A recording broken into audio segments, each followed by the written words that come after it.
দেরি করে ঘুমানোর জন্য সকালবেলা ঘুম থেকে উঠতে দেরি হবে, এটাই স্বাভাবিক। কিন্তু সকালবেলা, খুব সকালবেলা প্রচুর চিৎকার চেঁচামেচি শুনে নিজের ঘুম থেকে উঠে দরজা খুলে দেখি মায়ের রুমের সামনে সবাই কান্না করছে। দৌড়ে গিয়ে দেখি বিছানায় মায়ের লাশটা পড়ে আছে, তার মুখ থেকে সাদা লালা বের হচ্ছে। এটা দেখে নিজেকে আর সামলে রাখতে পারলাম না, মনে হচ্ছে আমার উপরে আসমানটা ভেঙে পড়ছে। খালা কাঁদতে কাঁদতে সবার সঙ্গে বলছিল।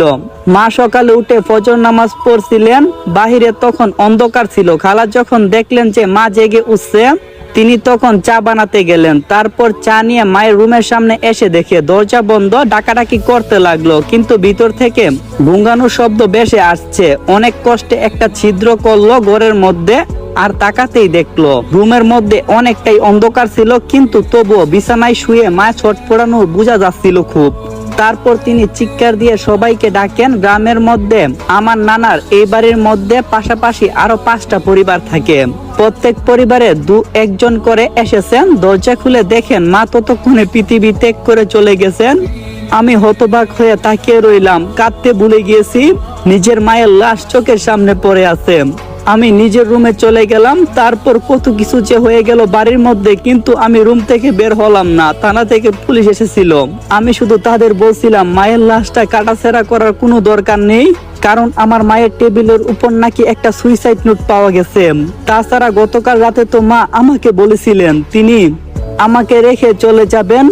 আসরের নামাজ পড়ে মায়ের লাশটা চিরনিদ্রায় শায়িত করা হয়েছে। মাগরিবের পরে আমি রুম থেকে বের হলাম, নিজের বাইক নিয়ে সরাসরি চলে গেলাম দাদা বাড়িতে। আমার দাদা কাকা সবাই মায়ের জানাজায় উপস্থিত ছিল। তারাও আমার সঙ্গে কথা বলার চেষ্টা করছিল, কিন্তু আমি কার সাথে বা কথা বলবো? আমার যে মা ছাড়া এই দুনিয়াতে কেউ ছিল না। সবাই যে স্বার্থপর। আমি দাদার ঘরে উঠে সরাসরি দাদার দিকে তাকিয়ে বললাম, সবাই ঘর থেকে বের হও, আমি এই ঘরে আগুন লাগিয়ে সবকিছু পুড়ে ফেলবো।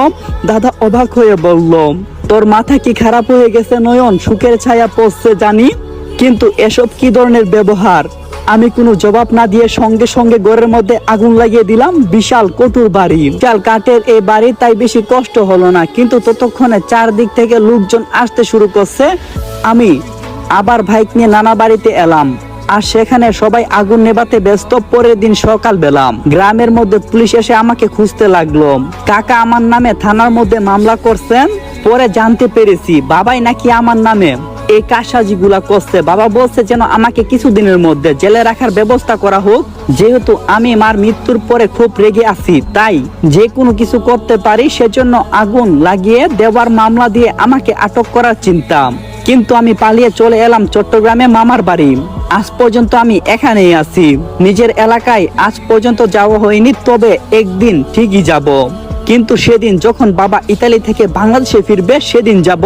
দেখতে দেখতে 9টা বছর পার হয়ে গেছে, এখনো বাবা বাংলাদেশে আসেনি। মাঝখানে দাদি মারা গেছে, কিন্তু তবুও বাবা আসেনি। জানি না আর কতদিন তার জন্য অপেক্ষা করতে হবে। নিজের অতীত জীবনের কাহিনী বলে চোখের পানি মুছে তাকিয়ে রইল নয়ন। তার সামনে বসে কাজল ততক্ষণ কাঁদছিল।